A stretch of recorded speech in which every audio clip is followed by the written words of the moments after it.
Good evening, all. I'm Encos here with the Planning Department. Thank you for joining us. This is a meeting on the University Boulevard Corridor Plan regarding emerging ideas as we continue to work towards preliminary recommendations on this project. If this is your first virtual meeting with us, thank you for taking time out of your busy schedules to be with us. If you've participated in the past meetings that we've had, thanks again for joining us. So we've had meetings since November of 2022 on this project. And briefly, I'll just sort of highlight some of the folks that are on this call with me this evening. We have Jason Sartori, the planning director, on this call. My colleague Zubin Adrian Vela, who's with us as well. Carrie Sanders, our division chief for Mid-County. Ms. Jessica Sanders, who's the master plan supervisor. We also have Alex Rixley, which is our transportation planner on this project. John Leibertz was our historic preservation planner. Luis Estrada and Natasha Fahim are urban designers. Chuck Kynes from the Parks Department. We also have Lisa Gavoni with our housing planner, and making a great contribution. And one of our new hires, Sophie, is with us as well on this virtual meeting. So we're going to get into, in terms of the emerging ideas regarding land use and zoning, transportation, sustainability, and urban design. I should also mention another colleague, Steve Finley, should also be on this call, who's our environmental planner. So tonight's agenda is the following. We'll present, you have tons of time for Q&A, as well as in-depth questions with a variety of members of the project team. So virtual simple rules, we're gonna be respectful, we're gonna listen. If you have any comments, keep them brief and direct comments or questions to the applicable staff persons. Virtual format, if you have any questions, please place them using the Q&A function at the bottom of this screen.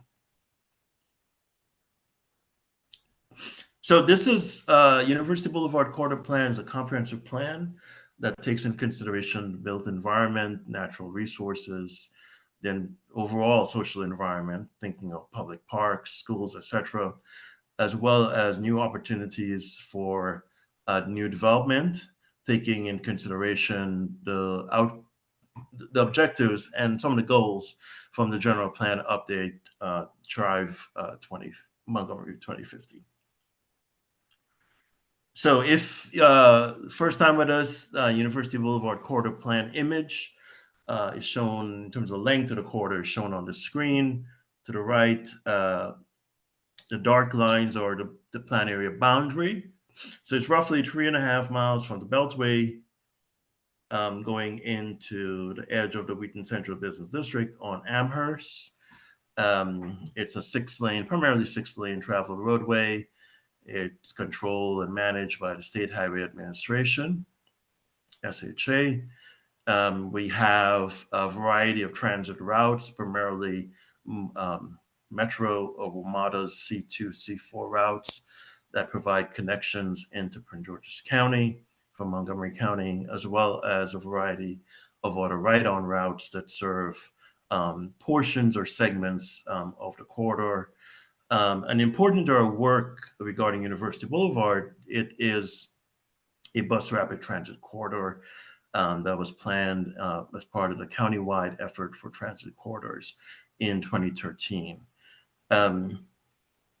So in terms of other notable things is that in sort of walking environment is challenging because most of the sidewalks are adjacent to the travel lanes, and the posted speed limit is 35, and that was reduced a couple years ago by the state.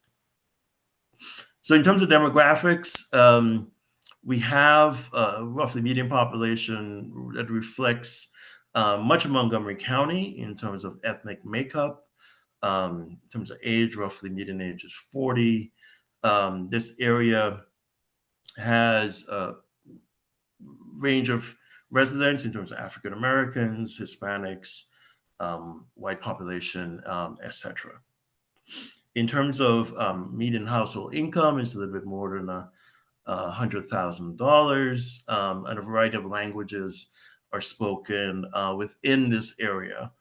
We know different parts of University Boulevard on demographics change as you go south, south of 495. So brief overview regarding housing. We have roughly 3,400 residential housing units within the planned area. We have a mix primarily of detached residential properties, some townhouses, and a cluster of multifamily at Arcola and University Boulevard. And we also have several projects that are senior housing, such as the Oaks at Four Corners. In terms of land use, the corridor is unique because it has a dominant presence of residential properties, as well as a scattering of institutional properties such as Montgomery Blair here at 29 and 193, as well as Northwood, which is here.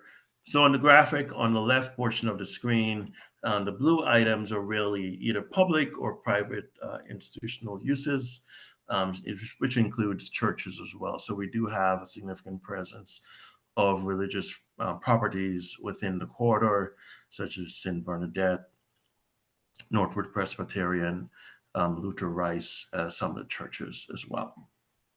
And we do have at Four Corners primarily the clustering of retail, Woodmore Shopping Center, a variety of auto retail that's within the median here, as well as those that are such as a Safeway, a couple of gas stations, as well as retail here along Arcola at Camp Mill Shopping Center, and then along the edge of Amherst, a variety of restaurants here along Amherst on the edge here. And everything else in between is either public facilities such as a park or individually owned residential properties. So briefly, in terms of zoning, much of this area is within the R60 or R90 zone. That means R60 means 6,000 square foot minimum lot size. R90 is 9,000 square foot minimum lot size. We also have, in 2014, the council approved new zoning in terms of rezoning commercial properties, and much of that within the Four Corners area is within the commercial residential town or CRT zone. We also have neighborhood retail that's primarily for the Camp Mill Shopping Center. And we also have planned development. This is an older zone where a couple of properties such as the Westchester property, which is located here, if you could see my cursor, as well as the Hartstone Village condos. Those were built in the planned development zone. That's a local map amendment that allows property owners to apply to get an alternative zone. So, and then finally, in terms of zoning, we have multifamily at an intersection of Arcola. That's where the Warwick, University Towers, Arcola Towers are there. Most of these properties were built in the 1960s. A bit more on housing, just at a high level in terms of median sales. That's primarily for ownership properties. You could see a variety of areas within the county is highlighted here. Some things are higher, North Bethesda, Silver Spring, and you could see where the University Boulevard area comes in.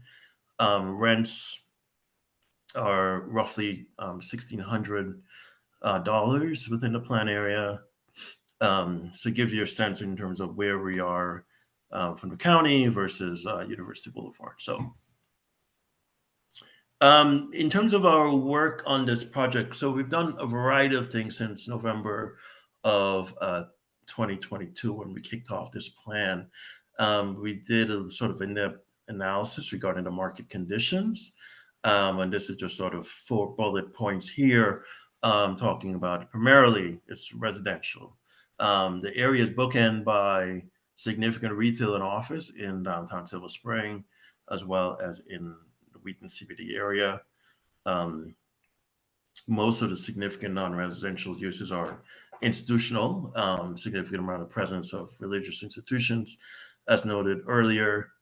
And potential growth opportunities lie in supporting more residential development, and those may eventually spur some potential changes in market conditions for retail development. So we've done a variety of things. So we've done both in-person meetings, we've done these virtual meetings as well. We had an in-person meeting recently on this project because we talk about these emerging ideas. We've worked with everyday canvassing to focus on the multifamily residents at Arcola and University. We've done workshops, we've done mailers, we've done an in-person Spanish-only meeting. So a variety of things have been done in terms of reaching people. We've met with people, residents in their backyards. We've gone out to meet with civic associations throughout the corridor. We'll be going out again next week to have a variety of meetings with, for example, South Four Corners group. So we've done different things to sort of reach residents as well as business owners. We've done worked with the Montgomery County Business Center to focus on the Four Corners area and then been to all the businesses within the Four Corners area. So in terms of some of the things that we've heard coming into these emerging ideas is that people value the diversity within the corridor, within the different neighborhoods. Walking and biking is important to people, and making improvements to those experiences are critical. Sligo Creek is a valued resource, and folks want to figure out how to get easier access. There's a demand for better local food options, public spaces, and we also heard issues regarding housing quality, affordability, and availability throughout the corridor. The image on the right is some of the work that my colleague Zubin has done using software that sort of analyzes all the different comments that we've received on the different project, on the different outreach efforts we've done so far. So that's a little bit of a background in terms of things that have been done so far. So a little bit now we're going to pivot to talk about planning and the different type of plans and just what's emerging from our work so far. So Montgomery County has a very strong tradition and a rich tradition that's acknowledged nationally to be some of the most effective thought leaders on planning. So we've recently adopted a new general plan, which is a far-reaching document that looks out many decades regarding where the county should be investing its resources and what the priorities we should be having moving forward. Typically, a general plan is done, it takes multiple years, likely this one did as well, but the gap between a general plan is also several decades. So the last general plan was done in the 60s. There was an update that was done in the early 90s, and then we had 2050 that was recently adopted by the county council. We have also functional or countywide initiatives. Functional plans typically look at specific topics such as biking. We had a bikeway plan from a few years ago, and recently we did a pedestrian plan as well. And then coming down, we have a master sector plan, which this corridor plan falls within that envelope, is more focused to tie to geographic areas. Our central business districts have all sector plans. And then typically in the past, master plans were typically of a bigger geographic area. But more recently, within the last decade, we really focused on more narrower, smaller plans, either sector plans or such as this plan, a corridor. Additional functions of the department includes development review in terms of new public and private development as proposed. We don't cover the municipalities of Rockville and Gaithersburg, for example, town of Washington Grove, and a few other smaller municipalities, but everything else either comes to the department for the planning board action and review. And then we also do special studies and standards as well on different things from loading, urban design, different topics like that. So a bit on Drive 2050, the county's long-range roadmap to create a better environment, a better county for all county residents. It sort of focuses on several main ideas. Number one is focusing new activity or development opportunities in our main downtown areas along key corridors such as University Boulevard, uh, promoting and emphasizing a better walking, biking, and transit environment for all residents, ensuring that our land use planning takes into consideration the health of the communities that we're planning for, continuing to enhance public and private spaces, arts and culture, and really thinking about climate change and being more focused on resiliency in terms of our work. So the general plan also highlights in terms of different corridors, different parts of the county, where it's recommending that as part of our work, we should be thinking about how to get potential new opportunities over time. So the map on the screen on the right is really showing different areas, the areas as well, areas in terms of rural areas, which is really within the outer third of the county. Roughly a third of the county is within the agricultural reserve area. And then you have more areas such as the more corridor focused areas. Those are areas that are served by Metro, such as Wheaton, downtown Silver Spring, Shady Grove, North Bethesda, for example, as well as portions of the Eastern County as well. And it also calls out a variety of typologies of centers, such as large, medium, etc., as well as highlighting some of these broad corridors, which are shown in this black line. So University Boulevard is here.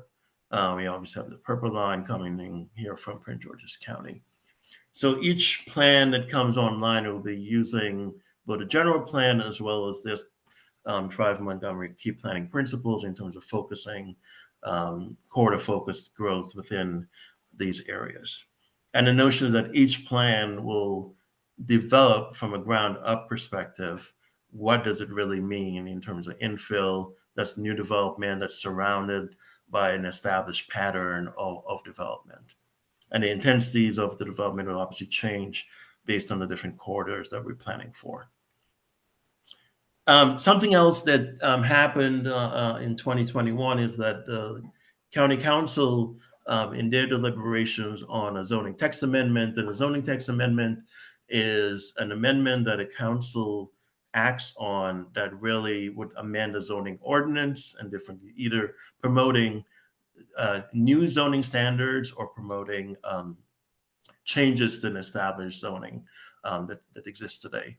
There was a proposal by Council Member Joe Wando to include a variety of different housing typologies or housing types within the detached R60 zone.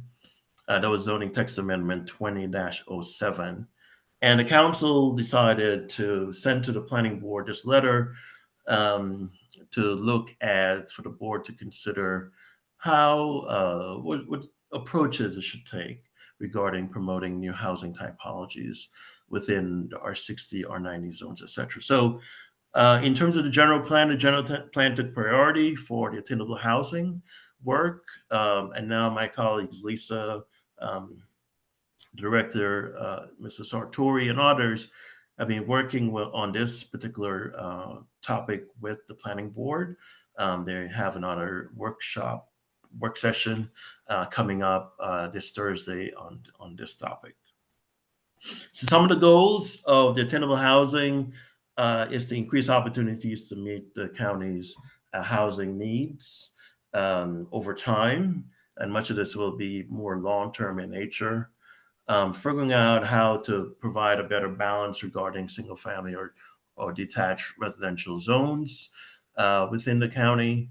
And again, creating opportunities regarding both ownership and rental opportunities for different households in the county. So right now, we traditionally get either a detached dwelling, a multifamily building, or a townhouse. But the notion is how we could potentially over time get some of those older product types that are we really don't see a lot, such as a duplex or triplex or smaller apartment buildings. So one of the changes the council recently enacted as another zoning text amendment is household living civic and institutional uses. This was recently passed that permitted religious uses such as churches, etc., and private educational institutions to actually build affordable townhouses and multifamily development on their residentially zoned properties. This is another attempt by the council to begin to think about how to, again, provide different options, different choices for property owners throughout the county. And this zoning text amendment is countywide. That could allow churches and other religious institutions to add new uses to their properties. So another major initiative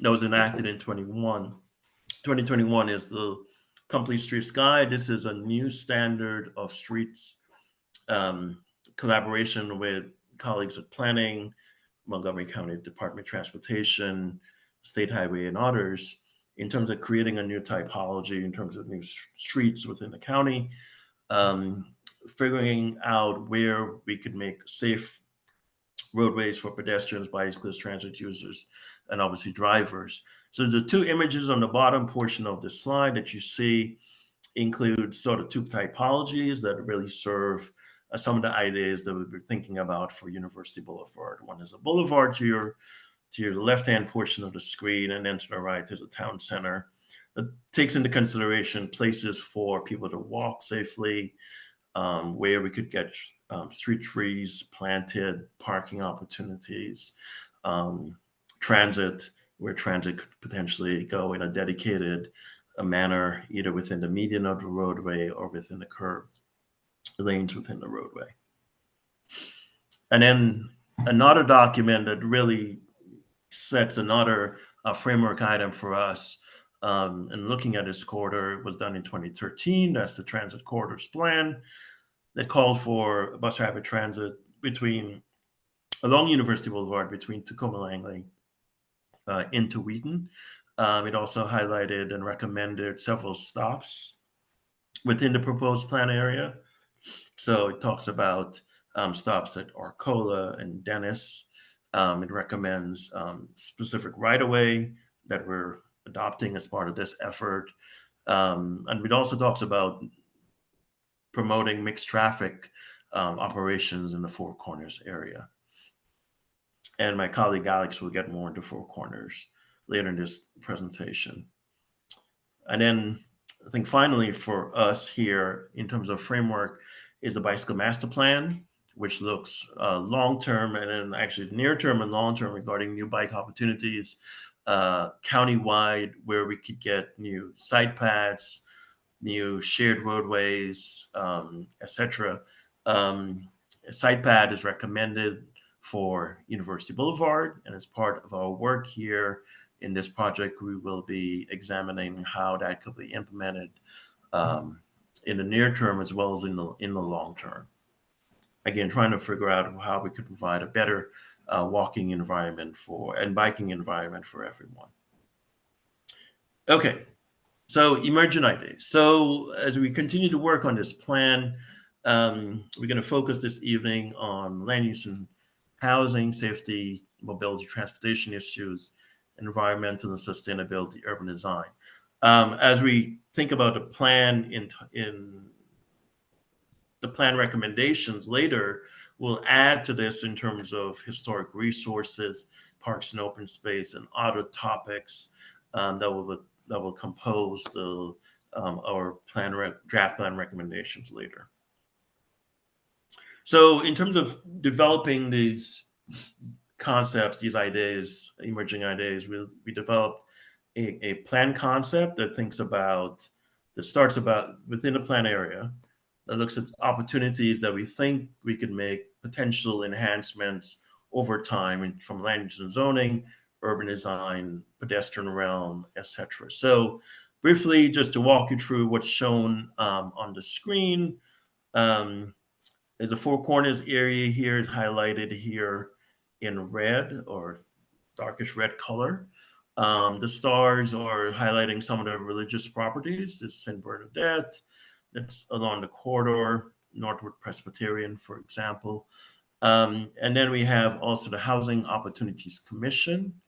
They have a few properties along the corridor, including Arcola Towers, Pomander Court, and Oaks at Four Corners. And then we have some larger housing projects that are there today. Um, and then we also have bus rapid transit stops. These are the darker circles that were recommended in the 2013 functional plan that we're carrying forward. And then the areas between, which is shown here in yellow. The areas in between, we're still working to get a better understanding what our recommendations will be, but it's one of those things that we'll talk about a bit later within the attainable housing sort of concepts. So what we're thinking about in terms of land use and zoning. So we're thinking of mixed use development primarily within the Four Corners area.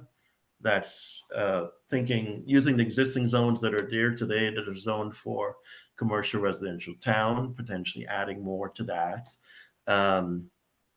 Integrating new development, new residential, non-residential, add the BRT stops. That's more micro of looking at different blocks and seeing what sort of making sense. Promoting new infill development at religious properties. So we know the zoning text amendment that was passed by the council earlier this year gives additional flexibility to churches, etc. And we'll likely be modifying and thinking about additional things that could happen for some of those properties. And then along the corridor, thinking about retaining residential while promoting new residential typologies. Where could you potentially have duplex, triplex, etc. along the corridor? And then providing technical corrections for the properties that were rezoned. So several properties that were rezoned as part of the 2014 new zoning ordinance. We cannot sort of carry forward some of those properties. That's primarily some of the planned development properties within the planned area, so as well as the residential townhouse properties. So we'll be providing new zoning classifications for those particular properties within the plan. So in terms of the character of some of the mixed uses that we're thinking about, primarily would be more of a mid-rise character, and mid-rise from a height perspective is like 5 stories, 60 to 70 feet for a range number. And you have here on the screen 3 local Montgomery County examples. One is at Shady Grove area. Oops, sorry about that. One is at the Shady Grove area. This is a part of the larger Pike and Rose development in North Bethesda. And then another property here, the Mira, which is off of Shady Grove Road, part of the Upper Rock development.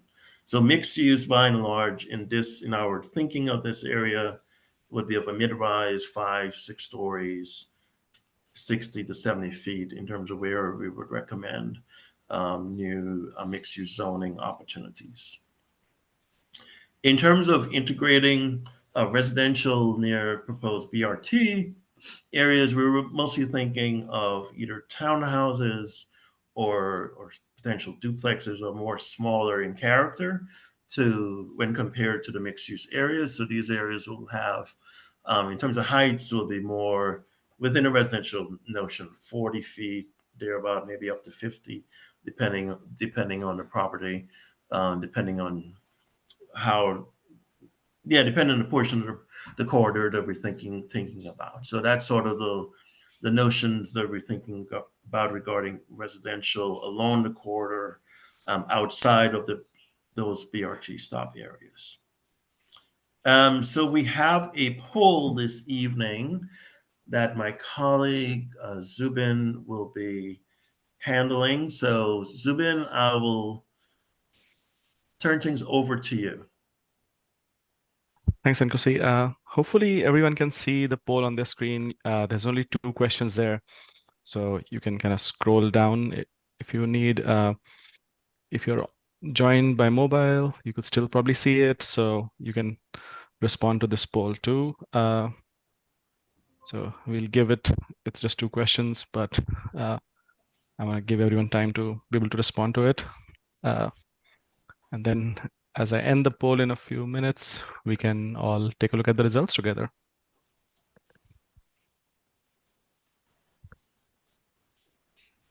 I think about 55% of you have participated so far. So if you can, please respond.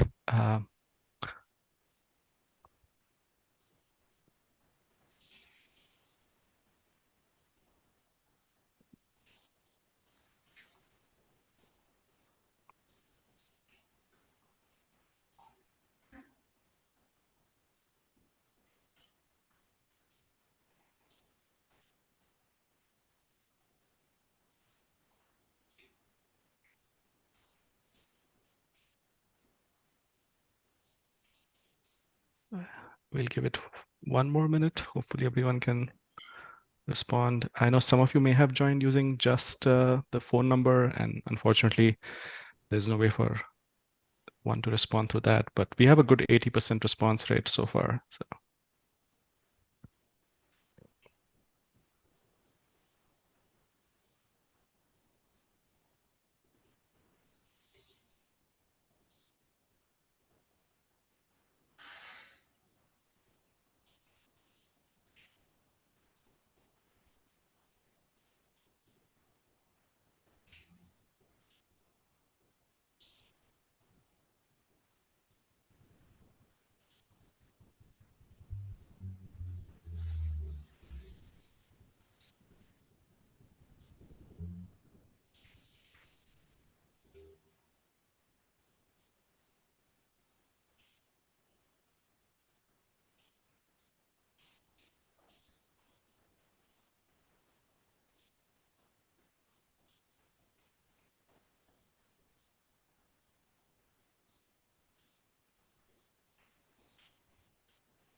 Zubin, you want to close the poll or? Yeah, almost there. I think Okay. 92% response rate. So Okay. I'll give it like 10 more seconds for maybe 100% rate, but yeah, maybe I shouldn't be greedy. So Okay. All right. right. Well, thank you. Thank you for participating in the poll. We will keep the presentation going. I will Sorry, third. I Oh, was just going to say, I think people should be able to see the results on their screen. All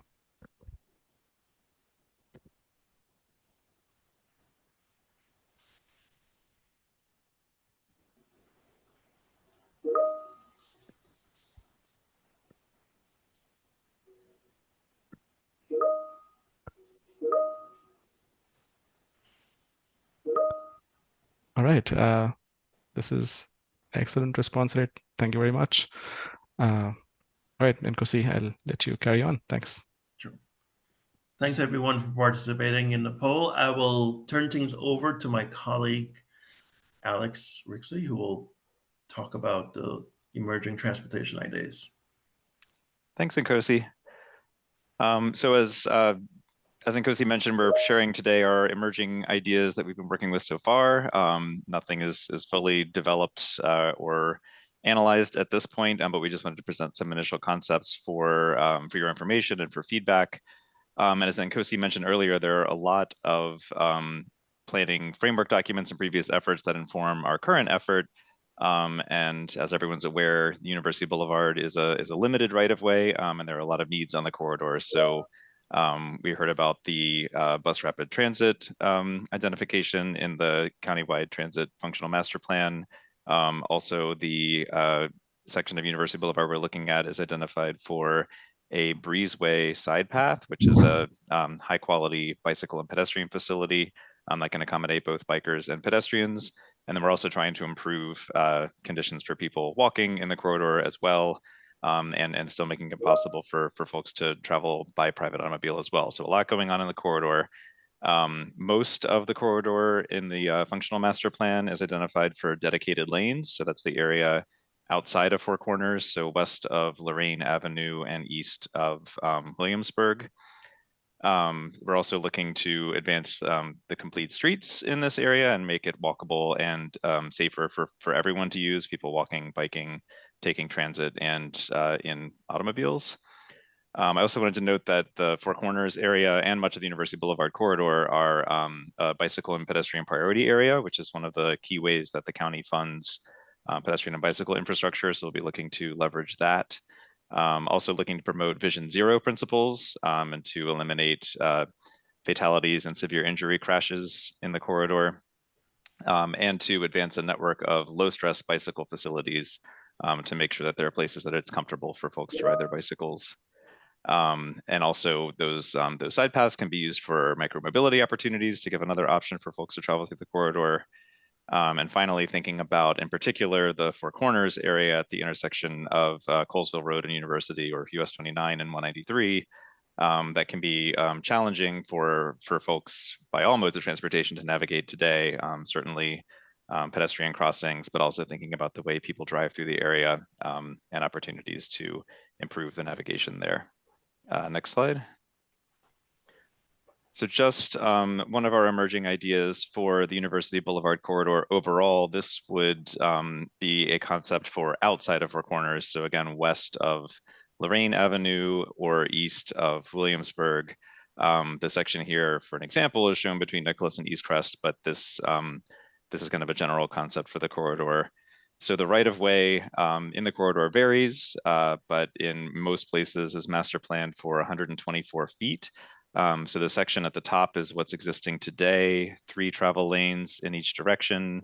The median planting strip that's shown as 16 feet, in many places is 16 feet wide, and in other places that's where the left turn lane is as well. So in those places you might have 10 feet of left turn lane coming out of the middle there. And then on the sides of the roadway, as Nkosi mentioned before, we have sidewalks that in most places are directly adjacent to the travel lanes. Oh, and I'm sorry, I should also note that currently there's a pilot bus only lane west of Dennis Avenue that folks might have seen between Amherst and Dennis that's currently using the curb lanes. So a bit challenging with the sidewalk being adjacent to the roadway, not a lot of space for folks to pass each other, and no low stress bike opportunities either. So the concept below is to try to maintain the existing curbs and the master planned right-of-way to formalize the bus-only lanes that are currently being piloted and carry those up to Four Corners. As Nkosi mentioned before, within Four Corners, the buses would be operating in mixed traffic, but in these sections that we're talking about, the idea would be to have dedicated lanes for those. A big piece of what we're trying to do is make things more comfortable for people walking and biking. So that planting strip that's adjacent to the bus lane is key to doing that, to provide some buffer between the moving traffic and the people walking and biking, and then provide wider facilities for the people walking and biking as well. The tiny text there, if you can even see it, says sidewalk, but that's a software limitation. Those would be side paths that could be shared by people walking and biking. So the next slide is just a quick recap of all of that and sort of showing the red indicates places where what we have or what we would be planning for doesn't meet the Complete Streets Design Guide specifications that Nkosi mentioned earlier. The yellow text is places where it meets minimums, but isn't exactly the default or what we ideally would like to get out of the roadway. And the green is where we're either consistent with the Complete Streets Design Guide or are at the bottom there, showing that we can do things within the right of way and without moving the curbs. So again, today, narrow sidewalks, no separation between traffic and people walking. The bus lanes are currently in a pilot state, but there's no separation, physical separation between those lanes and the general purpose travel lanes. All of the vehicular travel lanes today are 11 feet wide. And in the proposed condition, the outer lanes would be 11 feet wide, but the inner lanes would go to 10 feet wide, which is consistent with the Complete Streets Design Guide and helps to calm traffic and achieve the target speeds that we've identified for the corridor. We would also have some physical separation. That's something we still have to work out about whether we're looking at a slightly wider bus lane or a narrower than standard buffer between, and we'll be collaborating with our colleagues at MCDOT to sort that out. The big improvement is the planted street buffers that provide more comfort and protection for people who are walking, and wider side paths. Ideally, those side paths would be slightly wider, but given the right-of-way constraints, they're slightly narrower. Next slide. So we have another quick poll. We'd just like to get your quick feedback on that concept. I think Zubin's going to launch here in a moment.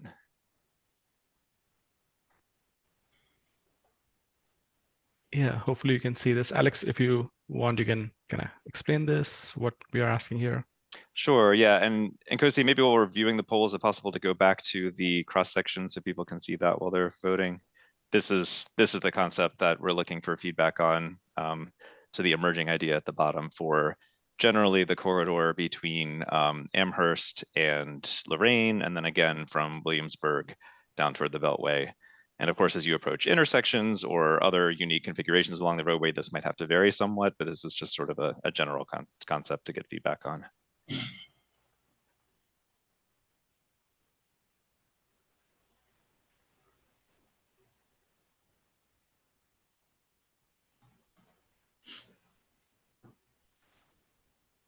And Zubin, I can't see the responses coming in, but I'll rely on you to close the poll, and you think we have a good response rate.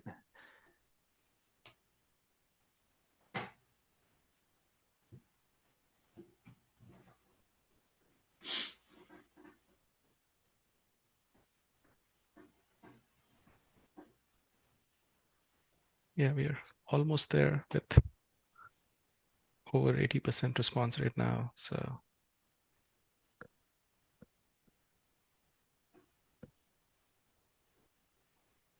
I'm trying to manage some questions while we're waiting here too. I saw a question come in about cross sections showing left turn lanes. So in general, this is more of a mid-block section. So as you approach intersections, there may be needs for additional space for left turn lanes. This is outside of Four Corners. So in most of the corridor, that left turn lane would be happening in that 16-foot planning strip in the middle. But at some larger locations, there might be a need for additional right-of-way for turn lanes.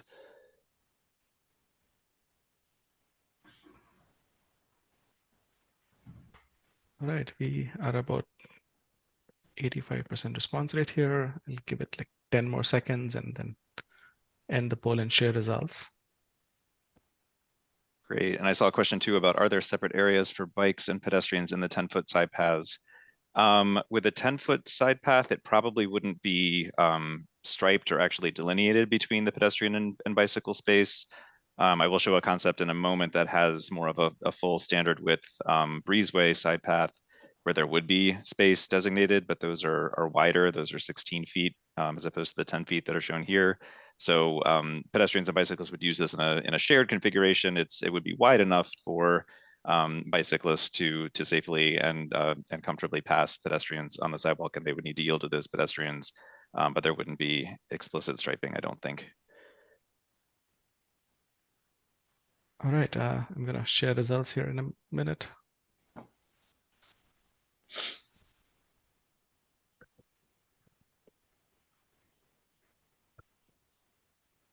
All right, thanks, Zubin. Absolutely. All right, moving on. Okay, so now I'll move into some of the concepts that are emerging ideas for the Four Corners area. And there are two concepts that I'll present. We've started thinking through a kind of more limited changes concept where the idea is to maintain more or less the existing geographic configuration of the roadways, but just change what's happening within those alignments. So you can see this. This is US 29 is the section with the red lane in the middle, and University Boulevard kind of goes from the top left corner to the bottom right, and splits in a way that folks who live and travel through the area probably recognize. That University goes from a single carriageway to a split configuration where the eastbound traffic goes on the south side and the westbound traffic goes on the north side, and each of those is one direction. But the idea is that we would maintain that general configuration. This is showing the center running dedicated bus lanes on US 29 that are part of the US 29 Flash BRT project. The phase 2 of that project is currently underway. MCDOT is working on designs for that. So we're incorporating that here. The idea would be to take this section to 2 through traffic lanes per direction, so still split the way it is today, but using some of that space to provide, again, wider sidewalks, wider street buffers, and this is where that breezeway side path that I was describing would come in, would be on the eastbound legs on the kind of southern side of that split, and that's the facility that would have the designated striping or marking on the side path that indicates space separately for pedestrians and for bicyclists. So if we go to the next slide, I might be able to give a little bit of a better visual for what we're thinking of. So this is for the westbound portion of University, just west of Colesville. And the little, if you can see the little blue bracket on the map shows where we are looking west on westbound University. So today, unlike much of the rest of University Boulevard, there is a small buffer between the vehicular travel lanes and the sidewalks, but still not as wide as we'd like to be able to get street trees in there, or like large healthy street trees. And I think Steve Finley can speak a little later about the environmental implications of having a large amount of soil volume to support those trees. We have 5-foot sidewalks, which are also narrower than we would like to see, and then 11-foot vehicle travel lanes. And the idea would be to bring that to 2 travel lanes. This is west of Colesville, so just showing the left turn lane approaching the jug handle. And then we would widen out to an 8-foot planting strip and an 8-foot sidewalk on the south side, and a 7-foot planting strip and a 10-foot sidewalk on the north side. So that would give a little bit more space for pedestrians and more buffer from the vehicular traffic. And then on the next slide, it shows the other direction. And so you can see the little blue bracket. Now we're looking kind of into oncoming traffic here. So again, 5-foot buffer between the sidewalk and the vehicular traffic on the north side, which is less than ideal. And then on the south side, we don't have any buffer at all. So that makes things uncomfortable for pedestrians. And so the proposed concept here, again, is to go to 2 through lanes. This is, the blue bracket is west of where the right turn lane would begin if we need one. So that might need to be added going towards the east. But in this section, it would be a little bit narrower than that. Again, getting in those 8-foot planting strips to give a nice buffer between pedestrians and vehicular traffic, provide street trees that can provide shade and additional buffering from the traffic, and then an 11-foot side path on the north side of that leg, and then a 16-foot side path that would be the breezeway side path that's identified in the bicycle master plan, and that's the facility that would be wide enough to have designated space for pedestrians and bicyclists.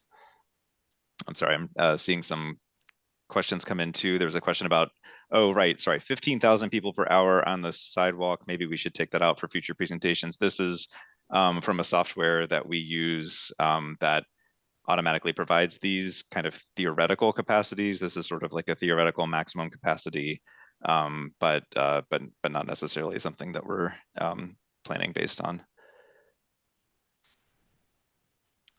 So next slide.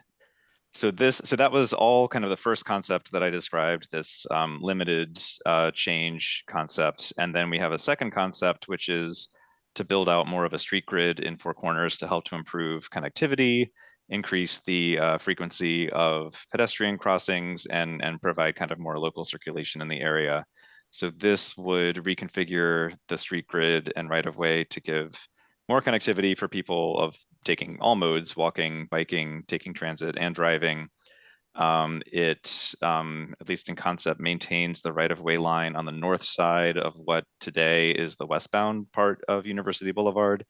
And then, again, shows the center running dedicated bus lanes on US 29.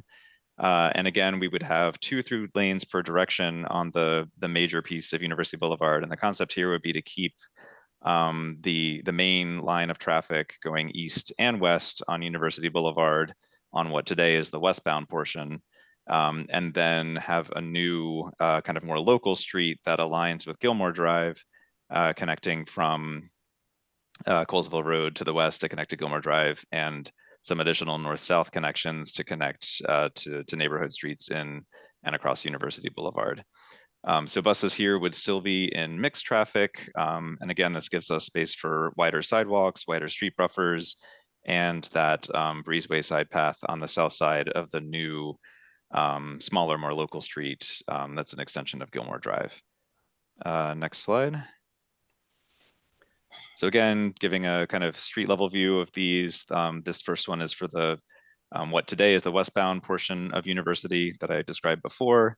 The emerging idea for that is, again, to take both directions of traffic on that stretch. And so we would have two lanes of traffic per direction.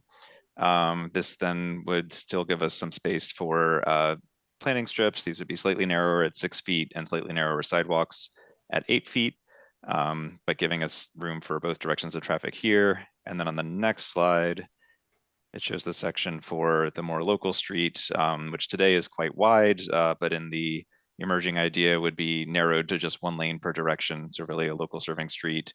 And that then gives space for the 8-foot planting strips on each side, a 10-foot sidewalk on the north, and then that 16-foot breezeway side path that has designated space for both pedestrians and bicyclists.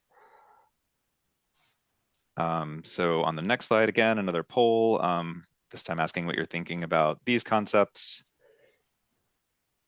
Thanks, Alex. I just want to quickly note that we are getting some questions here. So, and in some cases, we are responding to the questions in the Q&A itself, especially if they are like, questions that we can easily answer. So if you see your question disappear from the Q&A, it's probably in the, it's already been answered in there. So, but here's the next poll.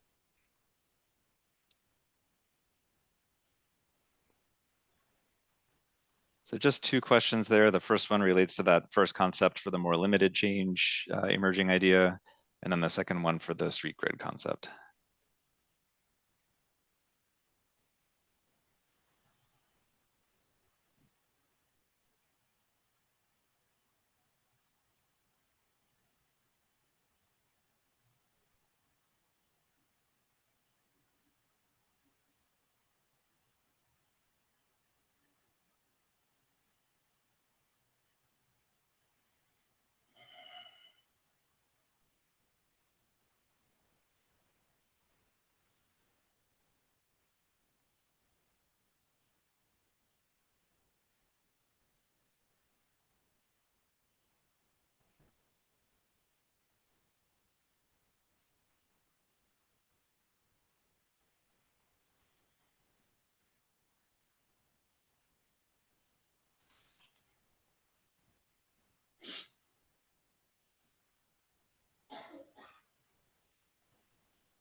So we are at about an 80% response rate. So let's give it maybe 20 more seconds.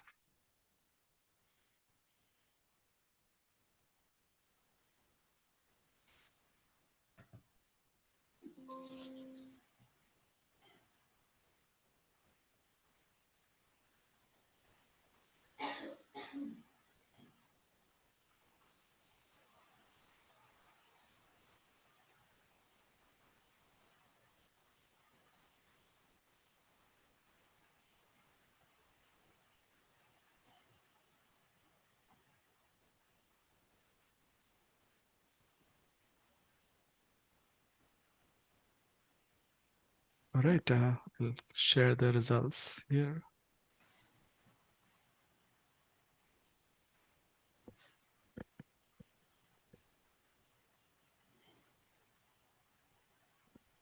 So hopefully everyone can see the results and get a sense of how people feel about these emerging ideas.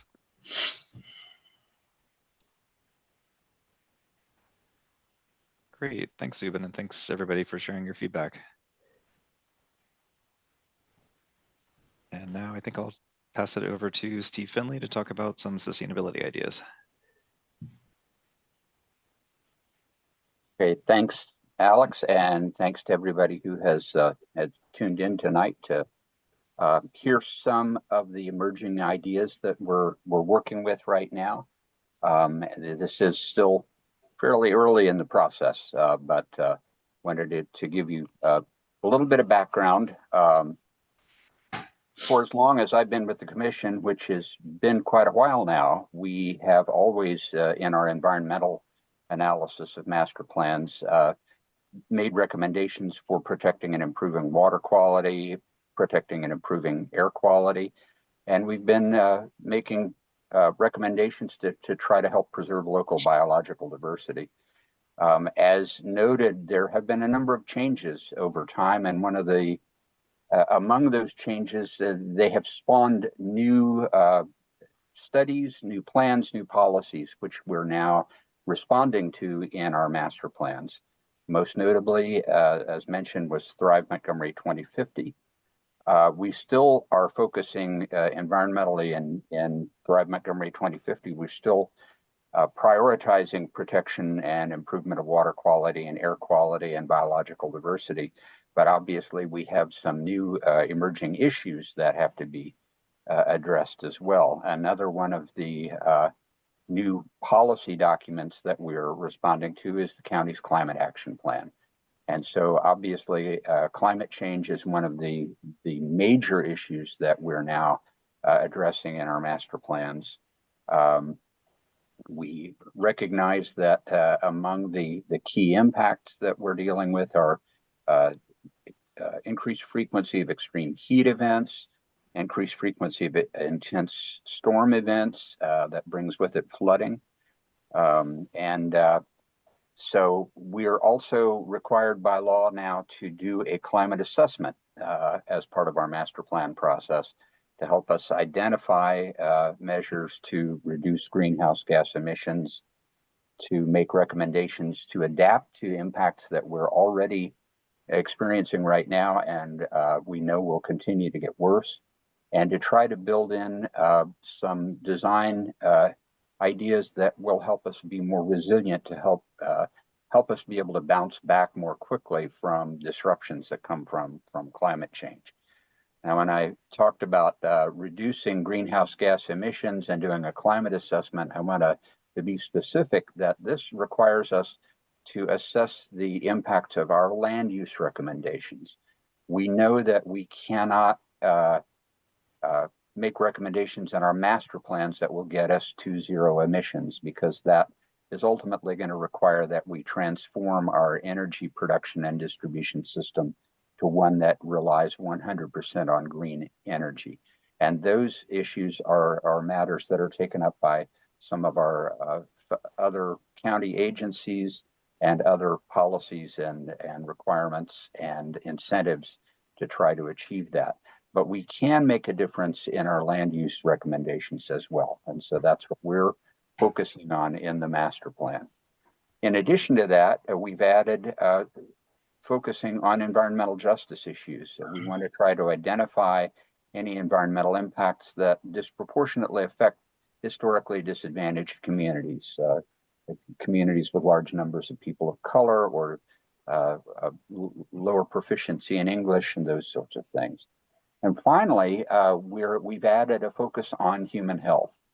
I want to point out as a part of that there are a lot of studies that are coming out that are helping us to understand more and more the effects of the environment on human health.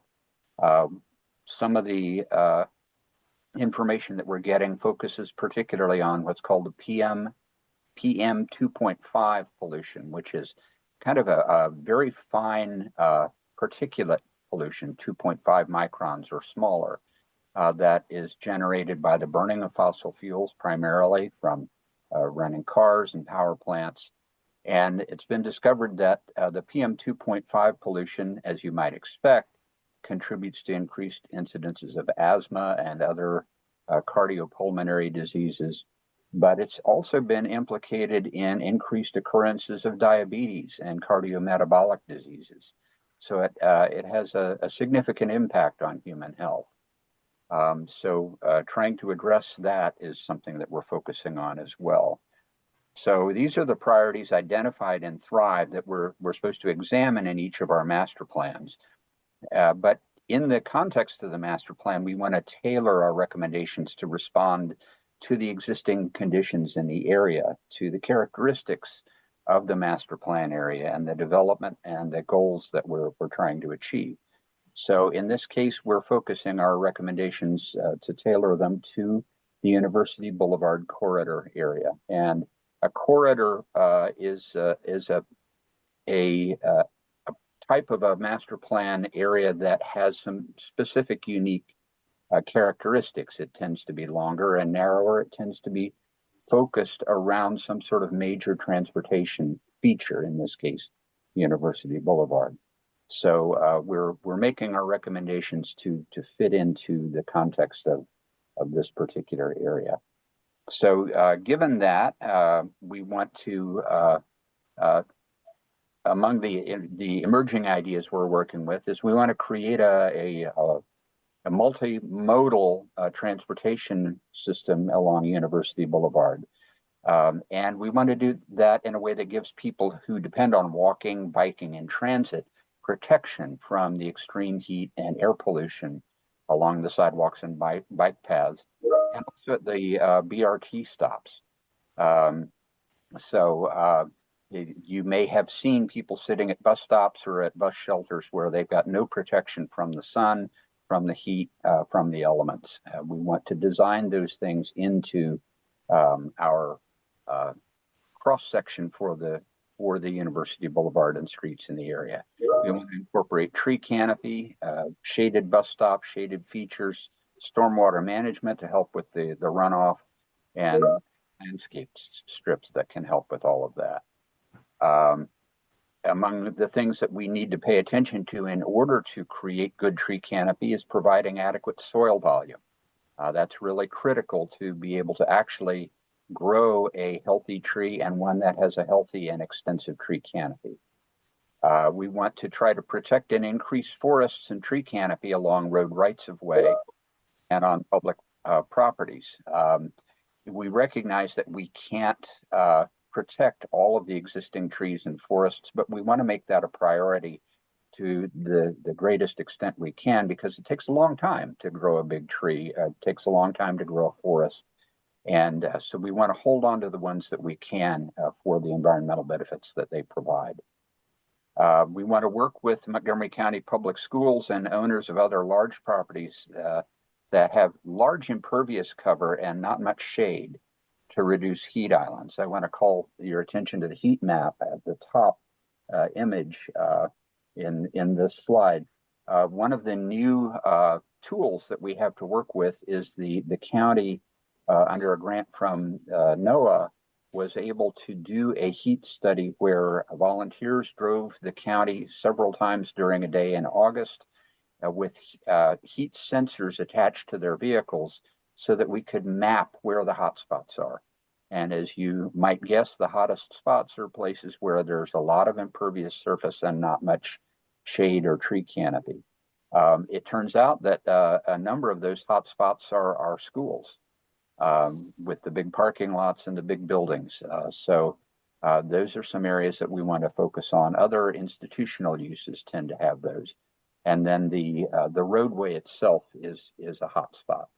You can also see where the cool spots are in this image, and those tend to be our stream valleys. We've got to the right of the slide, we've got Northwest Branch Stream Valley there, and you can see how the color gradations show how much cooler it is in those areas. You've got Sligo Creek, that's more toward the center of the stream there. It has a narrower stream valley, but wherever you find more tree cover, more forest cover, you're going to find the cooler areas, and we want to extend that cooling effect throughout the corridor. The lower image shows where the existing tree canopy is, and we want to be able to expand that so you can see where the tree canopy is and where it's not. One of our other emerging ideas is to promote the use of a rainscapes type program particularly on private property, also on public property. Rainscapes is a program that's actually run by Montgomery County Department of Environmental Protection. It's a voluntary program, but the idea behind it is that individual landowners can get help from the county, can get technical expertise and recommendations and other kinds of help to design landscape features that will help to intercept and slow down the rate at which rain runs off the area. Want to note that a lot of our problems that we're dealing with environmentally, stormwater management problems, and even climate change itself, are problems that are created not by a single person or organization doing one thing. It is it's the cumulative impacts of everybody's actions that put together are creating the problems. And these kinds of problems need to be addressed with cumulative actions to solve them.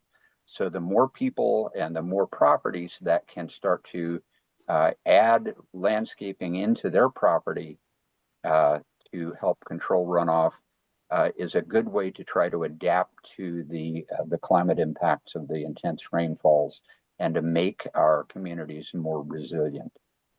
So those are some of the ideas that we're working with right now that are tailored to this area, and be happy to talk to anybody else in the future about those. But in the meantime, we have some questions we'd like to ask you about sustainability in the University Boulevard Corridor. So who am I turning this over to at this point? Where am I? Yeah, I just shared the poll. Thank you. All right. Thanks,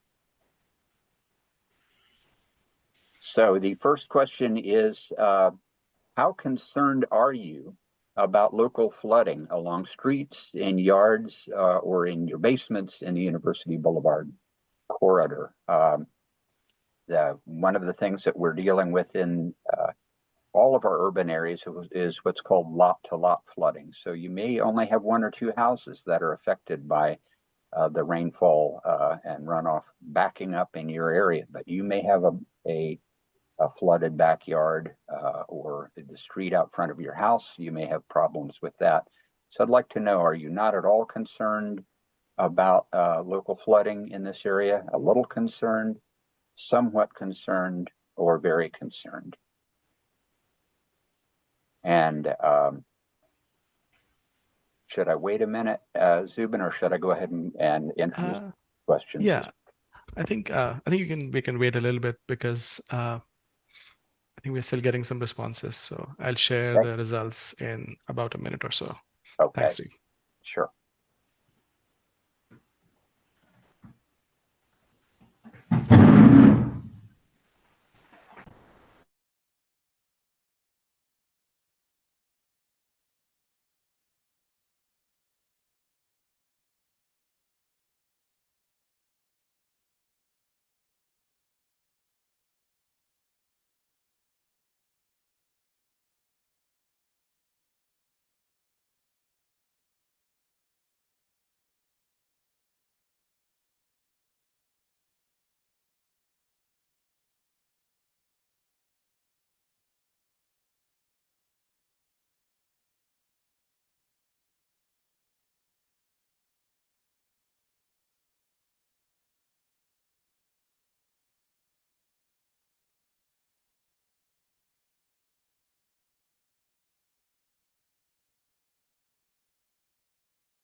All right, I think we are at a critical mass here.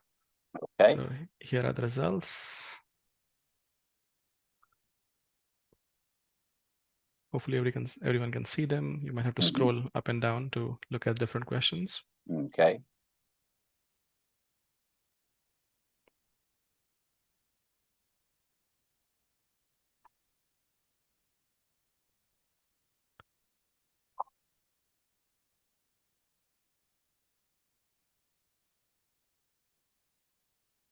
All right, I can stop sharing the results. Thank you very much for your feedback on that. These are some of the things we want to learn about what your concerns and priorities are in this area. So thank you again for your participation.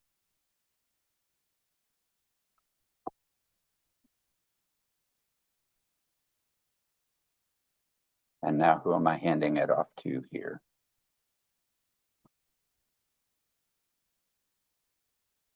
Nkosi, you're muted.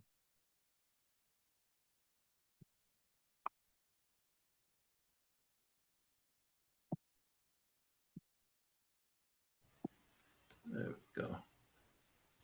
Thank you. All right. So urban design is going to be a key component in our recommendations when we further build upon them in terms of what's coming up later.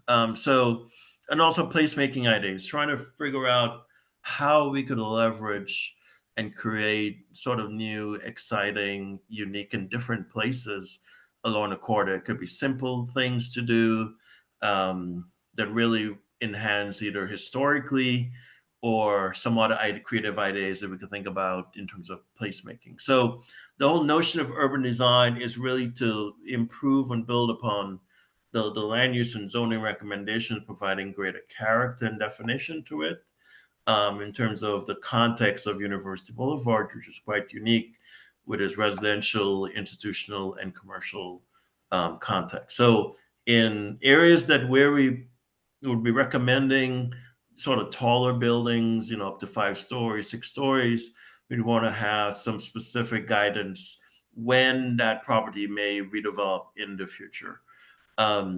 Likewise, some of the other key sites, if it's WTOP no longer in use, then something else could go there. What should be the character of that emerging area? So the urban design will get into that level of specificity for that site. And then finally, in terms of placemaking, is really thinking about how we could introduce art, other creative ideas towards different parts of the corridor. Maybe some will be more oriented towards those commercial areas, maybe near BRT stops, could be particular signage that talks about University Boulevard. So those are some of the things we'll be thinking about as we think of placemaking ideas that we could potentially see in the long term in this area. What's shown on the screen is one of our urban design concepts for Four Corners, sort of highlighting some of the work that Alex showed earlier regarding the street grid. This is obviously assuming a lot of assumptions are built into this, but just for illustrative purposes, sort of shows in red the potential street connectivity, the BRT stop. The gray areas are properties that over time, based on zoning that we have today and potential rezoning of these properties, that could have more different sorts of uses in them over time. And time, it could be a decade or 2 decades from now. But this, again, the urban design guidelines will begin to provide a framework as well as specific recommendations for properties that could change in the future. So we've had what's coming next in terms of public meetings. So we've had in-person meeting last week, and then this virtual meeting. We're going to have another meeting coming up looking at the area between Dennis going to Amherst. And then we're going to follow it up with another virtual meeting as well. So this whole month of May, we've dedicated towards having a variety of these more formalized meetings for the public. In terms of what's coming, we've sort of slowed things down a bit on this project to get our arms around Four Corners area a bit more, some of the land use and zoning thoughts that continues to evolve. So we continue to work, but if you've seen this slide where we presented last year, we were more aggressive on our timeline, but we're still working on it. And the goal is to get to the board, the planning board, sometime later this fall, with our initial staff draft, working draft, to the board, public hearing, etc.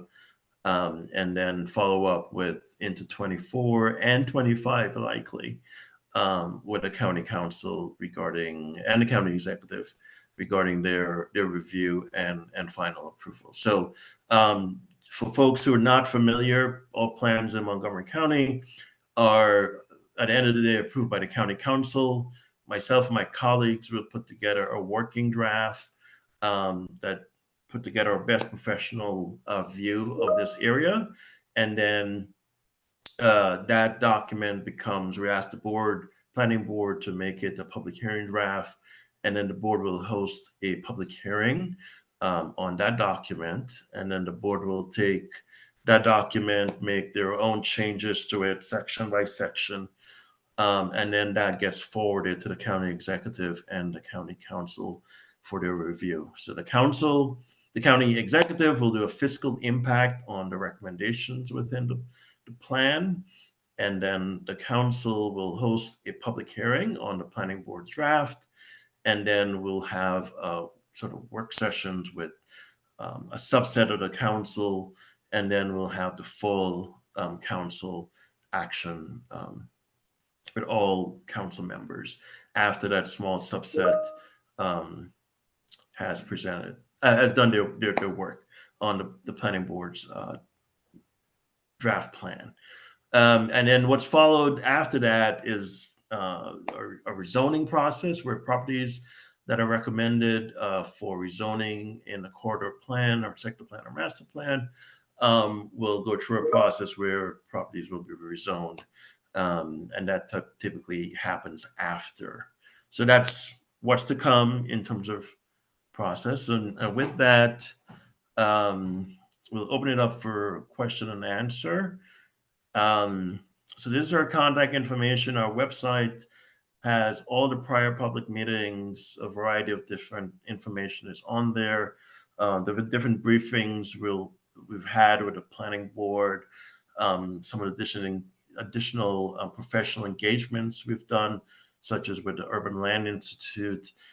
This is my email, phone number, as well as Zubin's email and phone number. So with that, I will stop talking and turn it over to Zubin. Thanks, Nkosi. Yeah. Thank you for the presentation. I think you can leave the presentation up because we might have to go back to some slides potentially as we discuss these questions. So I think before we get started, I want to quickly, based on some of the questions we have seen, ask Jessica a question about, just the role of the plan, how a plan is implemented, because I think there are a lot of questions here in the Q&A about how the plan will be implemented, and the sort of the images that we see, how do they actually get executed, and especially some questions around transportation. So Alex, if you want to jump in on that sort of portion of this, feel free to do that. Thanks. Thanks, Zubin. Well, I can get us started. Again, my name's Jessica McVeary. I'm the planning supervisor for our Mid-County Master Plan team. And I think it's probably important for us to put in context what a master plan is, what it does, and what its time horizon is. So master plans are very long-range efforts. When we start a plan with a community, we are thinking about, what this area will look like in 20 to 30 years. So it is a very long-term horizon, although we do try to think about what are short-term actions or efforts that can be put in place to improve, particularly challenging issues or conditions. So we try to think about sort of near-term recommendations as well as the long-term vision. So when we talk about providing these opportunities, that's really what it is. It's trying to think about, the plan is trying to think about what recommendations can we put in place for implementation over the next 2 to 3 decades? The plan doesn't mandate or require property owners to pursue redevelopment. It's really just providing that opportunity to consider a mixture of uses or different housing types, as Nkosi outlined, and doesn't require property owners to act.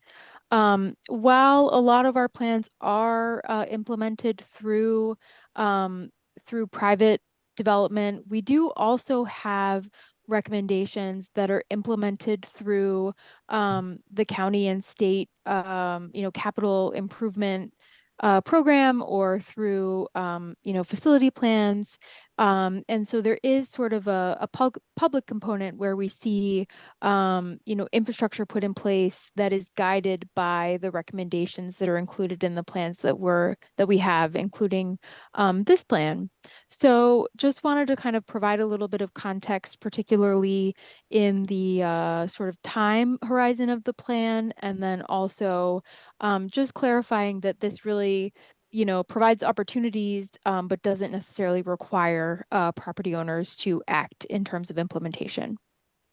I think, Subin, you also set up some transportation questions that you asked Alex to weigh in on, and so I might turn it back to you to start that conversation. Yeah, thanks, Jessica. And maybe I'll start with, we've had several questions about the implications of these emerging ideas for traffic in the area, particularly around Four Corners. And I do want to reiterate that these are still kind of early stage emerging ideas. We're working currently on travel demand modeling for the area, and also engaged with a transportation consultant to do some additional analysis for Four Corners specifically, understanding how challenging this area is from a traffic perspective. So we will be doing analysis on the way these ideas affect traffic, and taking that into consideration as we approach our recommendations. These are still kind of the ideas that we're setting up to be analyzed, that then we'll have additional information on. And then I think the other question was about how, I guess, where the right of way for these improvements is coming from, or sort of how the Four Corners concepts relate to what's existing on the ground today. And so this limited changes version that's on the screen right now, and maybe it's actually easier to see in the other sections, these do stay within the what's built today in the public right of way. So the blue dashed lines in this image align with the backside of the sidewalk. So the changes that are happening here are essentially coming from the one travel lane in the westbound direction, in this case, and that space is being repurposed because we're really trying to provide options for people to travel. So today the area is very heavily focused on vehicular travel through the area, and we want to try to balance it out a little more and provide space for people to comfortably walk in this case. And then on the next slide, the same sort of situation is there, where the back of the curb aligns with the blue existing right-of-way lines. And again, I'll note that the right turn lane doesn't completely go away here. It just might not be as deep as it is in the existing condition, but the big change is providing that space for people to walk and bike, so that people have the option to drive through the area, take transit, as well as walking and biking. And so here again, it's coming from one of those through travel lanes through the area. And this is something that we'll be evaluating from a vehicular traffic standpoint to understand what the effects would be. So I hope that helps to start to answer that question. Yeah, and maybe Nkosi and Jessica, you can also speak to, there's a question about, are you taking houses? Will the houses still have space? There's this question that addresses, like, I guess, some anxiety about something like eminent domain. So could you address some of those issues? Sure, I'll start. Yeah, so since the first public meeting on this project, we've been committed to keeping the right-of-way as it is, 124 feet. So our recommendations will not, the planning department does not acquire properties. We don't do eminent domain regarding properties along a major roadway. So that's not within our scope. So in terms of our recommendations to the planning board, and hopefully they will confirm that, as well as the council, is to retain the right of way as it is today along the roadway. It's either 124 or closer to Wheaton is 150 feet. That means 75 feet from the center of the road on either side is within the public domain. And that's the number we've been working within to sort of minimize any additional impacts on adjacent both commercial and residential properties. Great. Jessica, did you want to add something to that?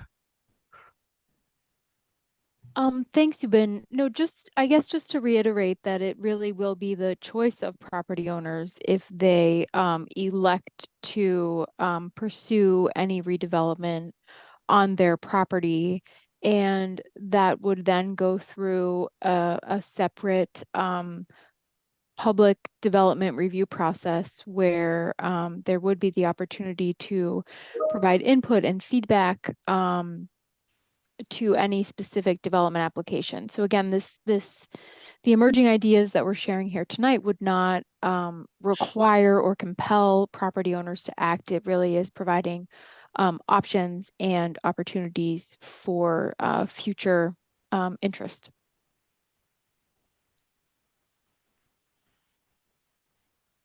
Sorry, that's very helpful. Oh, go ahead. Yeah. Hi, Zubin. Carrie Sanders, Chief of Mid-County Planning. Just to add to what Jessica mentioned, so this plan does not take any immediate action toward properties being altered. This plan would put zoning in place that then could be used for redevelopment, either by a private property owner or an existing owner at the site. For large-scale projects, those projects come through a development review process at our planning board. And for smaller scale projects, depending on the type of project, those projects may be implemented by the property owner without the development review process. It depends on the scale of the project. So yes, there is an opportunity as this plan evolves. This is really just the very first step in the process. We're looking at the vision for the community. Eventually that results in a zone on an individual site, and then property owners can decide if they're going to redevelop that site. And depending on the type of development that happens, it could go through a very rigorous review with a public hearing at our planning board, or if it's a smaller scale project, it goes through a different process. Thanks, Gary. And while I still have you, there's a question about ZTA 2410 that eliminates parking space requirements around a quarter mile of BRT, such as the ones we have incoming on US 29 and University Boulevard. So I think, the question is about would people give up cars, and how can parking be accommodated in an environment which has potentially more density and fewer lanes? Thank you. I appreciate that question, Zubin. So yes, this new law was passed, which basically by bus rapid transit stops, by metro stops, folks that are redeveloping property are not required to provide a certain amount of parking. However, if we have, for example, a new small-scale apartment building, and that apartment building chooses that they would like to have parking, nothing about that law prohibits them from providing any parking. It's just that they're not required to do so. So they might elect that they would like to provide the parking, and that's an option that's available to them, but they are not required to do so. So that's something that really is quite, that legislative change is actually really well aligned with a lot of the policies and the goals that we have as a county, which is to provide more housing, because we know to provide the housing is actually quite expensive, and parking is a really big expense that's associated with providing new housing. So providing the option for really right-sizing that parking, or not providing parking if not needed, really brings down the cost of new housing. So we feel that this policy change really nicely aligns with our goals for addressing the current housing crisis that's happening, where we just really don't have enough housing for all the people that need it. So I hopefully that answers the question. And we also understand that people will be driving and they'll need places to park. And so there will be other tools available, and we'll be monitoring this policy as it's implemented to manage the parking on street. And in some cases, this might require us to work with our partners at the Montgomery County Department of Transportation to sort of manage the on-street parking in the best way possible so that there's capacity for folks that are going to be using their cars. Thank you, Carrie. I think it's sort of an addendum to this question, and Kosi, maybe you can help us here, which is there's a question about what does infill development mean for religious institutions?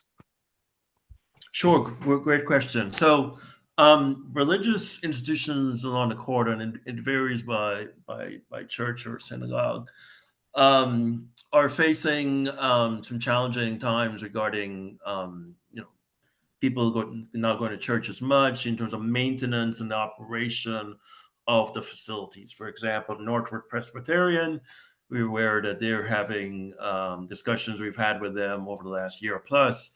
They've revealed that it's challenging to maintain their facility that's there, and they would love to actually have potentially a smaller church with new development on their 5+ acre site. So that would mean working with a development partner, et cetera, and then bringing online either new townhouses or small scale multifamily, but then at the same time accommodating the sort of church functions, for example. The synagogue as well near Reedy Drive, they have received a preliminary plan approval to essentially provide senior housing, a small 90-unit building, as well as a new 22,000 square foot sanctuary on their property. So in terms of, that's the type of thing that in terms of thinking of infill, meaning around it you have an established pattern, and then the new development will be filling in that sort of area that's surrounding it. And that could be accomplished on some of the churches that we've discussed. We recently spoke with the Luther Rice, which is on the corridor. Things are going well with them, but it's something that they could consider down the road in terms of maintaining the property, the frontage, the church structure, and then doing something with a parking space, surface parking that's behind them. We've talked to as well St. Bernadette Catholic School and Church in the Woodmore neighborhood. They really don't have any ideas of doing anything on their site. It's quite big, it's 12 acres. But again, something over time maybe could happen there. And thanks, Nkosi. And while I still have you, could you also maybe speak to the sort of potential for mixed-use development and how it's executed, especially around, let's say, the Four Corners area? How could this be handled? And does the county get involved with larger developers and basically to bid out these projects? So how would that be handled? Sure. So any new development that comes online will come to the planning department, as well as other permitting agencies. So I think Jessica mentioned the development. I think Carrie mentioned the development review process. So that brings together all of the permitting agencies in the county, as well as utilities, state highway administration, county DOT, permitting services, stormwater management, a sundry of professionals that will review an application. So depending on what's proposed, that review committee will provide comments and responses to whatever the particular property owner or developer has proposed and how it meets within the various county rules and regulations. and we have a multitude of rules from zoning, transportation, etc. So once that application is ready to sort of move forward after it's been gone through various amendments and changes, a county planner such as myself will take that to the planning board. If it's a concept plan or a sketch plan, which is one of the initial sort of reviews that will occur on a property, or a preliminary plan or subdivision, which gets into more details, or even a final step, which is a site plan. And then after, if the board grants the petitioner approval, then you have permitting from the other county agencies, stormwater management, Department of Fire and Rescue, and other agencies will have permits that property owner or developer will need to acquire before construction starts. So that's a sort of a brief overview in terms of the sort of the building realm, then building steps, I should say, that will occur for any property owner looking to redevelop a property that's of a larger nature within the Four Corners area. Thanks, Nkosi. Jessica or Carrie, do you want to add to this? No, I see. All right. So moving on, I think, Alex, I'm going to come back to you with this next one. This is an interesting question. And maybe some of our MCDOT colleagues can join us too on this one, which is, are the Flash BRT buses electric? How environmentally responsible is it for those large buses to run with what the questioner says is about 12% occupancy? Yeah, thanks, Subin. That's an interesting question, and a good chance to talk a little bit about sort of the interfaces between the work that we're doing again and the work that happens with our implementing partners. So as part of the plan, we're not specifying the frequencies of buses or the kinds of vehicles that would run on the lanes. We're really focused at this stage on kind of identifying the right of way in which those buses would operate and getting to some kind of high level guidance on where that happens within the roadway. But this is just the planning level, and as things get closer to implementation, our partners at MCDOT, and especially since this is a state highway, our partners with SHA would also work on developing a much more detailed design for implementation, and MCDOT also operates the service that runs on those lanes. So we have one of our colleagues, Jashin Tong here, who's managing the US 29, the Colesville Road Flash BRT project, and maybe he could speak a little bit to that. Josh? Yeah, sure. Yeah, thank you, Thanks. Alex and Zubin. So the Flash BRT right now in service on 29 is not electrical bus, but as the BRT is being implemented and planned for other corridors, it is MCDOT's plan to have electrical bus running in the future. But it's going to take time to have those transition to from the traditional propulsion type to electrical bus. And your second half of the question about is 12% occupancy of bus being occupied considered environmental friendly? I guess truthfully, yeah, electrical bus alone will not consider to be environmental friendly. But as the BRT network is being built out and more dedicated lane is put in place, it is the MCDOT's understanding that ridership will continue to be growing. I think during the pandemic, the numbers are ebb and flow, but it is shown that the ridership overall in the county has rebounded significantly on some of the corridors like University Boulevard. Alex mentioned too about some of the routes. But also Veers Mill Road and some other corridors. So hopefully, as I mentioned, these numbers will continue to grow.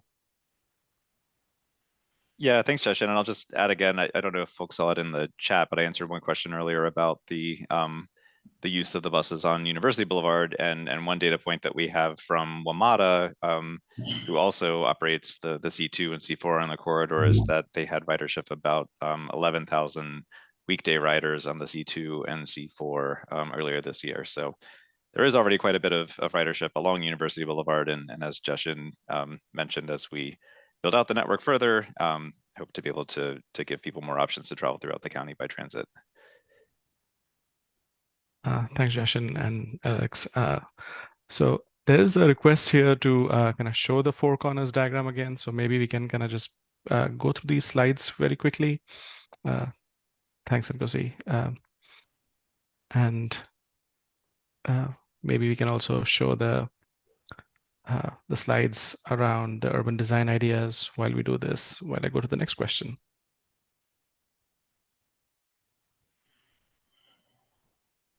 Alex, this next question's for you too, and maybe Ngozi or Jessica, you want to address this too, which is, there's this question about, and I think we have heard this question often in our conversations with the community about cut-through traffic, especially if you implement a grid plan for four corners. Yeah, thanks for the question. That's also something that we'll be thinking about as we do our transportation analysis for these concepts.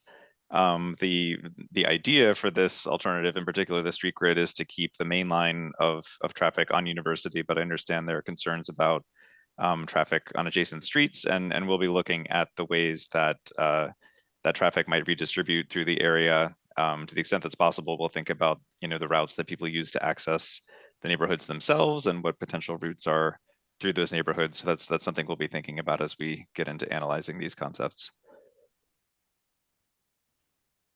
Great. I think, sorry, go ahead, Zubin, Jessica. one thing that I would add is we held workshops in I think it was in the fall of 2023, last fall, and one of the comments that we heard repeatedly was that folks have a lot of challenges accessing the the Safeway, the post office, the sort of retail spaces and community amenities in the Four Corners area. And so one of the things that we've been thinking about as we developed these concepts was, how can we provide people choice in how they travel about the area, whether that be by car, by transit, by foot, by bicycle, so that maybe you could choose a different choice that isn't safe, convenient, or reliable today.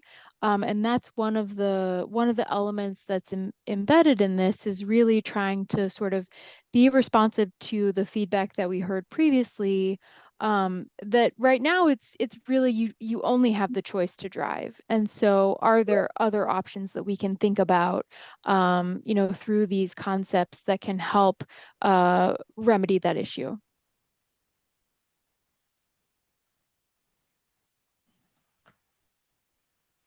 Great. So I think while I sort of have Alex and Ngozi here, there's a question about the timeline on street reworking in the Four Corners area. So again, this sort of what development is up to the property owners, street rework, traffic patterns is not up to the property owners. So how would you reconcile, I guess, the traffic conditions with the sort of potential developments? Good question. I think a couple things. One, if there's a development and there is a recommendation for a street connection or some pathway connection, it will be expected that that property owner / developer will be responsible for implementing that connection or roadway, depending on if the property can really hold that and accommodate that. That's one way how roads are done, via redevelopment. But if you don't have redevelopment, then it's likely would be something of character of a public project or public projects, in terms of multiple elements that will take multiple years in terms of seeing to fruition. And that could be a bikeway improvement, maybe a street realignment, depending on what's recommended at the end of the day, or something like that. And that really would be dependent on funding opportunities within the county, or if it's on or in conjunction with the state. So that would be a more long-term funding direction in terms of how, if something doesn't happen via private redevelopment, then you would have at least within this area, potential capital improvement program that would be starting out, and that typically is a 6-year, given different phases, and then you have a construction phase to follow. So that will take multiple years in terms of much longer if it's via a public project, in comparison if it's via private redevelopment and that developer is developing a site that's large enough that could really follow through with some of the plan recommendations, then that's how it will be implemented. Great. Kind of along the line of sort of redevelopment, there's a question that sort of expresses some anxiety. And Carrie, maybe I can pull you in on this one. It's a little more sort of global question, which is this rezoning is a bit crazy, as a person asks. I purchased a house in a single family neighborhood with this plan. It is possible for various forms of multifamily units to be built multiple blocks into the neighborhood without any control or uniformity. Is it possible for a 4-story apartment to be put between single family home blocks into a neighborhood? And maybe Lisa can also buttress this answer for us. Thank you, Zubin. I can start. If it would be okay to flip to the slide that shows the plan concept, Nkosi, that would be helpful. Thanks for the question. I want to make sure we clearly address this, because I saw that pop up in the chat, that question. So thank you, Kurt. So what Nkosi is showing here in this graphic is what concepts were emerging, concepts that we're looking at. And we're looking at focusing the growth and the development or the redevelopment along the highway, University Boulevard. And that is consistent with the way that our entire county is moving, with our adopted general plan, Thrive Montgomery 2050, which focuses growth on corridors where we have planned infrastructure and planned, transportation amenities that are coming online. So we want to pair the transportation amenities with the growth, which those two things really work well together in reducing car trips and also providing options for people for travel beyond the vehicle.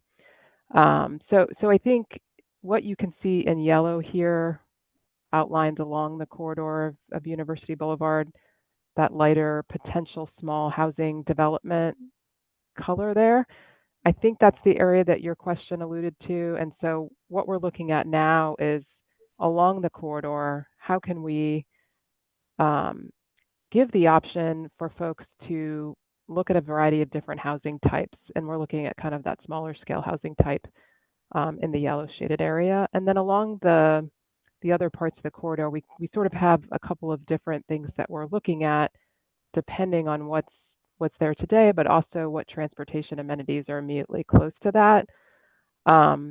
And once again, this is not, when we're looking at these plans, this is not the implementation of the plan. This is the starting point, the road, sort of the road/transit map.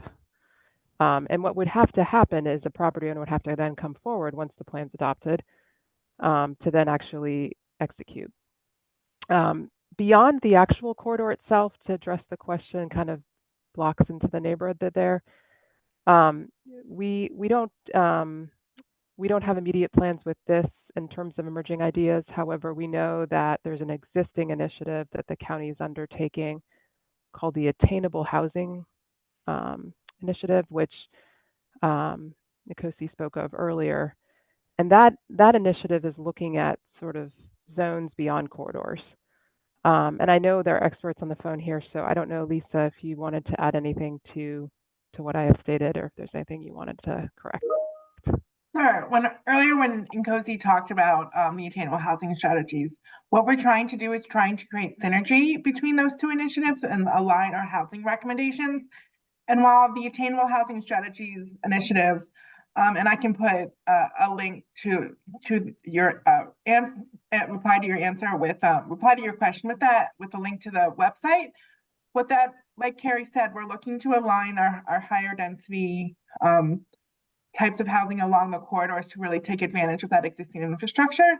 But for the interior of single family neighborhoods, we're looking to allow up to a quadplex, which is a 4-unit building, but it has to be in the same form as a single family detached unit, which means it has to have adhere to the same lot coverage, the same setbacks, the same height. It could just have 4 units. But that is a separate initiative that we're just trying to create synergy with here, and I'll be happy to put the link in the response to you. Thanks, Lisa, and thanks, Carrie. Lisa, while I still have you, I think I'm going to add another question, which I think is a good addendum to this question, which is this new development and additional housing on churches, or I guess religious properties, potentially adds more people, more cars. And Alex, maybe you can sort of add your transportation piece here too. The limited plan takes away lanes of traffic, flow capacity. Is this realistic? Or is it sort of the dramatic road change version really the only viable solution to get your priorities to work? I'll start, and then Alex can, fill in with all the technical transportation information. So one of the things we're trying to do is we're trying to plan for the future, a more multimodal future, and Thrive Montgomery 2050 really sets a great framework up for that of how we can begin to prioritize more multimodal transportation, but also more people. We talk a lot. One of the things that I think Thrive does really well is it talks about the value of new housing and the value that new neighbors bring to our neighborhoods. So we're trying to set up a framework and implement that through University Boulevard Corridor. You're certainly right. Right now we have a very auto-dependent infrastructure, but hopefully one day in the future we won't. And we're just trying to begin to implement the vision of Thrive, and hopefully in 30, 40 years it'll look different. Yeah, thanks, Lisa. And I think to the traffic question, we've had several questions around that, and the most specific information I can give about that is that we're studying that at the moment. So our analysis will take into account the recommended level of development that we're considering taking forward. And so we're looking at existing conditions. We're also looking at a future baseline condition that would be essentially, if we weren't even undertaking this activity at all, if we weren't adopting a new plan, what does the existing planning paradigm call for, and what are the results of that from a traffic perspective? And then we'll also be looking at, with the development that we're envisioning for the area, how would that affect traffic? And so that is something we'll be thinking about. We definitely want to make sure that we're balancing infrastructure and growth, and that we have options for people to get around the area. I will state, just kind of anecdotally, we've looked at other examples in the region of places where people are undertaking projects that might reduce vehicular capacity in the area, and there is precedent for in the city of Alexandria. There's a project on Duke Street where they have traffic volumes that are substantially higher than what we're seeing on University Boulevard, and they're moving ahead with a project to repurpose some of that roadway space for other modes, specifically for dedicated transit, and also for improved pedestrian and bicycle facilities. So we're optimistic that it can work, and when we see the results of the travel analysis, we'll know more. Great. So Lisa, while I have you, there are a few questions that I think I can bundle, to be more effective with time. I know we are almost approaching the end of this meeting, but what is the impact on single-family home prices? Will there be a study about that? I think it's a question about zoning plus the transportation issues, especially since it covers 4 corners. And what does a small-scale apartment building, let's say 6 stories or less, is it 6 stories or less? What does it look like? So. Sure, I'll answer the first question because I think it's a little bit easier. For attainable housing, we're defining a small-scale apartment building as 19 units or less. And it's usually less than 4 or 5 stories. So it's, a lot of what we see in Montgomery County is we see a lot of larger scale apartment buildings being built, but we want to make it permissible to build these smaller types of apartment buildings too, that we see in a lot of places in the county already, like East Silver Spring. And then the first question is, are we going to do a study on the impact of our changing Home zoning prices. changes on home prices? So we don't know what's going to be built. That's the wonderful thing about a master plan, is it sets forth a vision and it requires implementation from our partners in the development community. We certainly hope that we see some build out for our plan, and we're likely to, but we don't know what the future impact would look like. We do know that building more housing does drive down the cost of housing, and that we have not done our part in building enough housing in the recent years. And so we're hopeful to set up conditions in this plan that makes, whether it's infill development on parking lots or redevelopment one day, we hope to set up the conditions to make that likely in the future to help bring those prices down. Thanks, Lisa. Alex, I'm going to take the next one for you. I know we're running out of time here. Will the dedicated BRT bus lanes be available to metro, ride-on, and school buses? And the barrier separated lanes are the barrier separated lanes being designed only for US 29 or for BRT only? Yeah, thanks, Subin. And I think I'll turn again to Jushin from MCDOT. Yeah, the question to the use of a BRT lane by metro or ride-on, it's really, the answer is depends. If it's a center running BRT lane, because the BRT is a limited stop and the higher frequency, so it's going to be hard for metro and ride-on, those local service to use, because there are local stops on the curbside which are much more closely spaced than BRT stop. But if it's a curb running BRT, I think it's possible for ride-on and metro to share the bus lane. I believe that's the case right now in University Boulevard for the tactical bus lane. So that's the share use. I guess, John, your second question about the mobility study, I think we can maybe take this conversation offline and continue the dialogue. I know your observation on the travel time, but I think just in the grand scheme of things, there are other factors that were considered in that mobility study to advance the medium bus lane, including the cost consideration, some other factors, but we can definitely keep the conversation. Thanks, I appreciate that. I want to quickly address some questions that were about, just will we get an opportunity to, evaluate these proposals or ideas more in depth? I think I can answer that. Yes, we'll have plenty of time to do that. We'll get this recording on our website fairly soon. I've just posted the website in the chat. There's a question about, could you meet Woodmore residents? Yeah, as Nkosi pointed out earlier, we'll come to your backyard and hang out with you and discuss this plan if you want us to. So it's just a matter of getting on our calendars, and it's summer, so a good time to do that. We'll be happy to come and meet with you. And I've also, if you go to the website, there's a way to get in touch with us. We have an interactive website too that I'm also going to copy it and put it in the chat. We really like it. We have gotten some fantastic feedback here. And we can, you can go there and share your ideas. So we appreciate if you can do that. Alex, I'm just going to end this meeting soon by saying that there's a lot of requests for you to more clearly explain the emerging ideas as they pertain to the Four Corners. So maybe we'll get something on the website soon that clearly articulates some of these ideas. So with that, any closing thoughts, Jessica and Nkosi, Carrie? Just a thank you so much for spending time with us this evening. We really appreciate the questions and the opportunity to share information with you.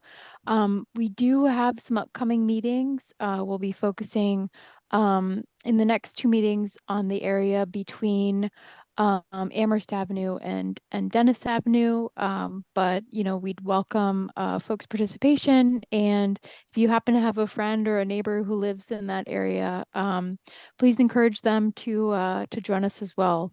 We'll be in person next Wednesday, May 22nd at Forest Knolls, and then we'll be hosting a virtual session on May 28th So thanks very much for your continued engagement on this plan. Yeah, thank you, everyone. And again, I want to thank everyone for like so many questions. I think we got over 100 questions, and I see we answered 41 in chat, and I lost count of how many we actually got to answer in the meeting. But yeah, I know there's some questions unanswered, but we'll make sure to get them maybe on our website or in future meetings. Thank you very much.